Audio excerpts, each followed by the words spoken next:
Okay, today we're gonna dive into something really cool. One of nature's most brilliant partnerships.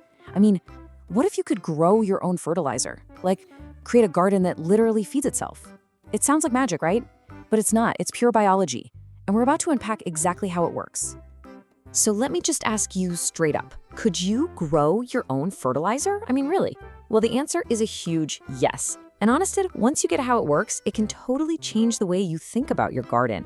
All right, so here's the central puzzle, the great irony of it all. The air all around us, right now, is about 78% nitrogen. It's everywhere. But for most plants, it's completely out of reach. It's like being thirsty in the middle of the ocean. The stuff they need is all around them, but they just can't use it in its gas form. And that paradox, that brings us to what I'm calling the invisible problem.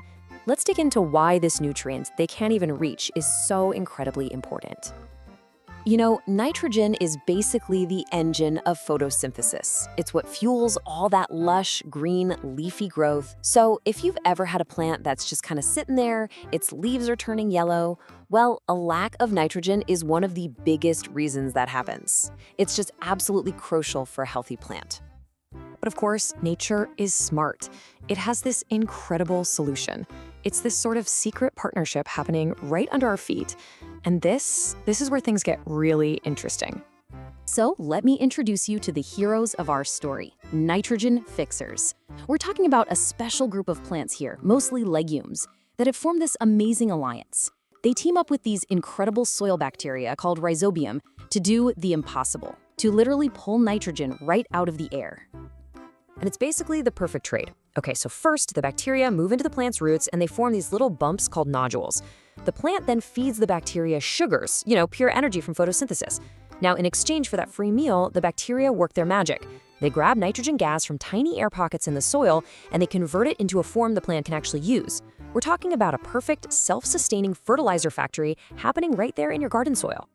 Okay, so we get the how, but what about the why? I mean, how does this amazing partnership actually help you in your garden? Well, let's talk about reaping the rewards.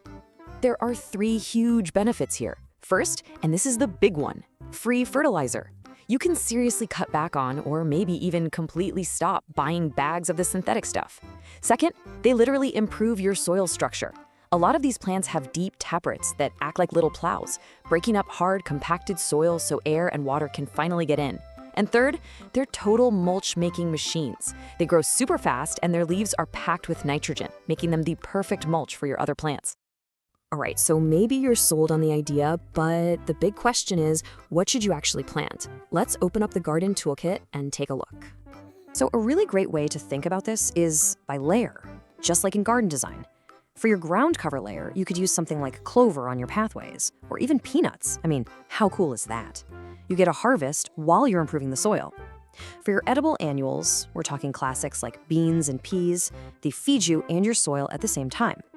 And then if you're thinking bigger, in the tree layer of a food forest, you can plant these incredible support trees like Gliricidia or ice cream bean right next to your fruit trees. It's like giving them a constant, slow-release source of nutrients. Okay, so you've got these amazing nitrogen-making plants, but how do you get all that good stuff from them to your other plants? Well, the answer is a super simple, super effective technique called chop and drop. And believe me, it is exactly as simple as it sounds. Step 1, you prune the leafy branches of your nitrogen-fixing plant. Step 2, you just drop those cuttings right on the soil around the plants you want to feed. That's it. As that material breaks down, it releases all that stored nitrogen right into the topsoil, becoming this perfect slow-release meal for everything around it. But wait, there's a hidden bonus here. This is like the secret underground part of the deal. When you prune the top of the plant actually responds by letting some of its roots die back underground. And as those roots decompose, they release nitrogen directly into the root zone. It's like this invisible targeted delivery service, giving your neighboring plants a nutrient boost right where they need it most. You know, when you really think about it, this all comes down to a huge shift in perspective. It's about stopping to see fertilizer as something you have to buy in a bag from a store and starting to see it as a living part of your garden. It's something you can actually grow. When you start integrating these incredible plants, you're creating a self-sustaining cycle of fertility. You're saving money, you're building healthier soil, and you're growing stronger, more resilient plants. It's a system that works with nature, not against it. So I guess the only real question left is, what are you going to plant first?